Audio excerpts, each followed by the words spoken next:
जंगल राज, ये एक शब्द बंगाल में ममता सरकार के कुशासन का पूरा सच बयां करता है। पुलिस खड़ी है और हमारा दुकान जल रहा है, हमारा दुकान लूट रहा है। जब पुलिस से गुहार लगाने के लिए जाते हो तो वो कहते हैं कि मुझे ऊपर से परमिशन नहीं है। ममता दीदी कोरोना के साथ कानून व्यवस्था संभालने में भी फेल साबित हो रही हैं। बताइए कहाँ जाए हम।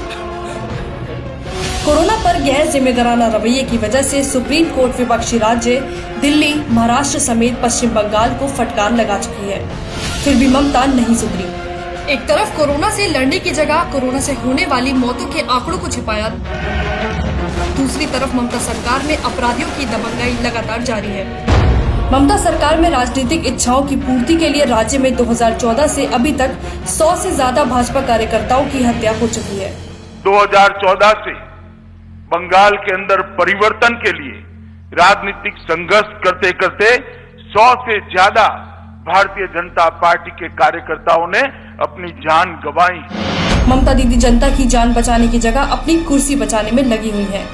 बंगाल की जनता अब हिटलर दीदी का साथ छोड़ बंगाल में कमल का फूल खिलाना चाहती है, जिसको देख ममता बौखला गई है और दीदी भाजपा की बढ़ते लोकप्रियता से इतनी डर चुकी है कि बंगाल में सियासी खून की होली खेलनी शुरू कर दी है।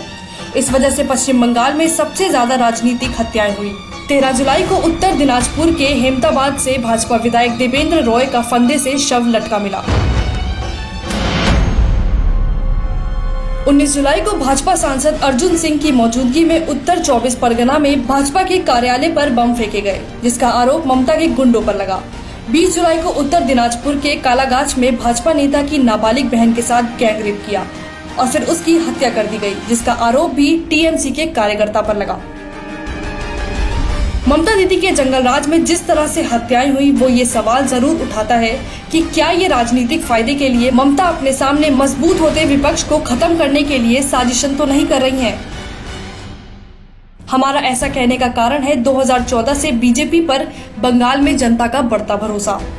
2014 लोकसभा चुनाव से पहले भाजपा का पश्चिम बंगाल में अस्तित्व बहुत कम था, लेकिन अपनी दमदार ब्रांड वाली छवि से पीएम मोदी ने बंगाल में भाजपा का नेतृत्व किया, जिससे भाजपा ने पश्चिम बंगाल में लोकसभा की 2 सीटें जीती और करीब 18% लोगों ने भाजपा को वोट दिया। केंद्र में मोदी सरकार बनने के बाद साल 2014 से लेकर 2019 तक पीएम मोदी ने देश को विकसित देशों के बराबर खड़ा करने के लिए एक के बाद एक ताबड़तोड़ फैसले किए। देश के प्रति ऐसी सच्ची निष्ठा देख बंगाल के लोगों का विश्वास भी पीएम मोदी पर और गहरा गया। साल 2019 में पीएम मोदी के नेतृत्व में भाजपा को पिछली बार के मुकाबले इस बार बम पर 18 सीटें मिली और बंगाल की 40% जनता ने अपना वोट भाजपा को दिया। मई 2020 में जब बंगाल में अम्फान तूफान ने तबाही मचाई, तब भी पीएम मोदी बिना देर किए बंगाल पहुंच गए। आपदा के इस दौर में पीएम मोदी ने बंगाल की जनता का हाल चाल जाना। पीएम मोदी ने तुरंत 1000 करोड़ रुपए की आर्थिक सहायता दी, जिस पर भी ममता ने राजनीति करते हुए पीएम मोदी की आलोचना शुरू कर दी। He announced 1000 crore rupees for this emergency fund, but he didn't clarify it whether it will be advance or जब पीएम मोदी देश को तरक्की की ओर लेकर जा रहे थे, तब ममता ने बंगाल को बर्बादी की तरफ ले जाने में कोई कसर नहीं छोड़ी। जनता का साथ देने की जगह ममता ने हमेशा अपनी कुर्सी बचाने की ही कोशिश की, और अब जब भाजपा अपने काम से बंगाल की जनता का दिल जीत रही है, तो ममता सरकार अपनी कुर्सी बचाने के लिए उनको अपनी कुर्सी के रास्ते से हटाना चाहती है। मगर दीदी भूल गई है कि जनता उनके कुशासन से तंग आ चुकी है। ममता दीदी को अगर जनता से वोट चाहिए तो बंगाल का विकास करना होगा, न कि हत्या और अपराध बढ़ाना होगा।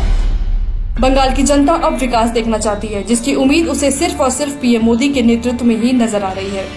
भारत माता की